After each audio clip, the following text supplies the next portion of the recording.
it can be hard for me to grieve out loud.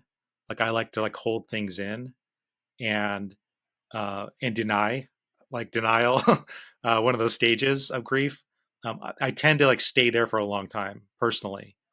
And so if someone was to ask me about, are you grieving?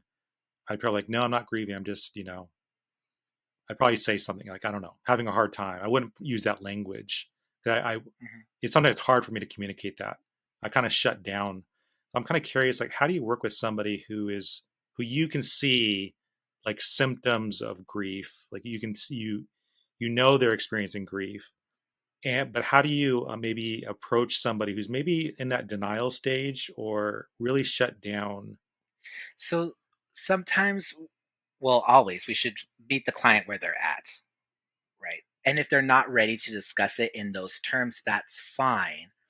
But we as the experts understand what they're going through or what stage they should be falling in. If we're talking about the 5 stages of grief, right, the adaptive stages, we could understand that yes, they might be stuck in this denial. They don't want to discuss denial. That's fine. Let's then though try to work within it without having to use the vocab of that, Hmm. just to see if we can get them to move along or at least get them comfortable with starting to discuss it later, right? But I'm not going to push them more than they need to. I'm not going to try to force education down their throats because then I'm going to lose them in terms of the connection. But maybe just trying to get them to say, okay, fine, we're not grieving or anything like that, but tell me, how did your day go? Were you able to interact with somebody? How were you doing with other things? And kind of covertly get them to speak on uh, just their functionality when it comes to denial, to see if they're willing to start using that language, or if they're just going to stay there. They're going to stay there. We're going to stay there with them and just move as slow as they need to get through the stages. If we're going through the Kübler-Ross 5 stages. Do you find that the Kubler-Ross model, do you find it helpful? Yes and no. It is very helpful because it's what people understand. It's been in our vernacular for a while now, so it's easier for people just to kind of latch onto it. However, it comes with that idea that it's linear. And grief is not linear. Grief is not, it's not these 5 stages that are going to go from A, B, C, D. It's not. There's just no way.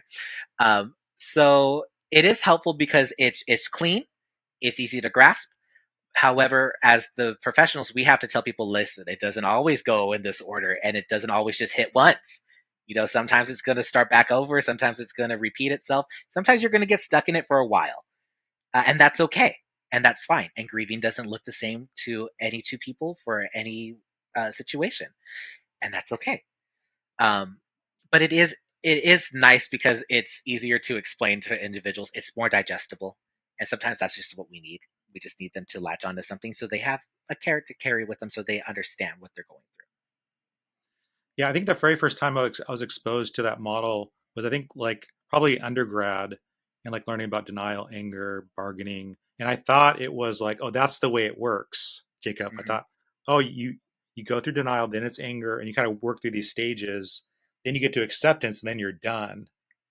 But then like Done, cured, fine, everything's great. right.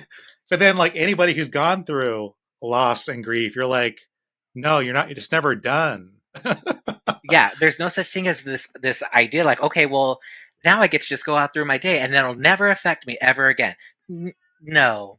And before that, even the books would tell us in our education, we would say a loss takes about a year for somebody to process, and then all of a sudden they're cured. No, that's not how it works.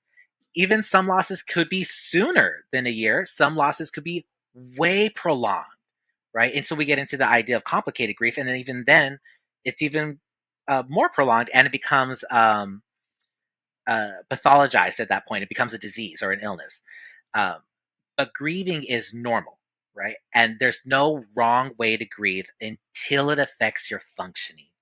Then we can start calling it an illness. Then we can pathologize it. Then we can start giving you a DSM diagnosis if you want it. But there's no wrong way to grieve. There's no right way to grieve, and everyone's going to grieve different. The timelines are going to be different. You're going to go through the stages a multitude of times, but the goal is to go through the stages and every time cry a little less. Hmm. right? Every time be able to bounce back a little faster, Hmm. right? That should be the ultimate goal. Just because the loss is still with us, we still carry that. The person doesn't come back. So we have to recognize that, yeah, we're going to be reminded of them. We're still going to think about them. We're still going to have them in our hearts. And that's okay to have those bad days. And that's fine. But the period of time that I had those bad days is now elongated, right? Where now I'm not, it's not a constant fixation about the loss. I'm able to go throughout my day and be fine. That's the ultimate goal. I have more good days than I have bad days. Thank you so much for listening to this episode of the Delgado Podcast. As always, you can get the show notes, video links, and resources mentioned in this episode on my blog at mikedelgado.org. You can also get updates to new shows and get access to the full archive of past shows by following the Delgado Podcast on YouTube, Instagram, Twitter, and TikTok. And if you ever have suggestions for future topics or guests you want to hear from on this show, please reach out. My email is delgado@ucla.edu. Thank you so much for listening, and we'll chat more next time.